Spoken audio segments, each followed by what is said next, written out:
Sleep is a basic necessity of life, but even more important is breathing. When you sleep, air travels through your nose and mouth, down the throat, and into your lungs.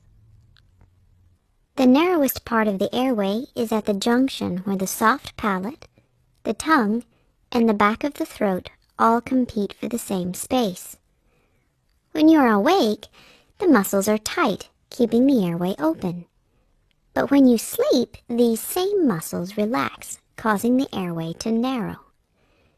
As the air passes through the narrowed opening, the uvula and the surrounding tissues begin to vibrate, causing a condition known as snoring. If the tongue continues to fall back, it will cause the breathing to become slowed or completely stopped.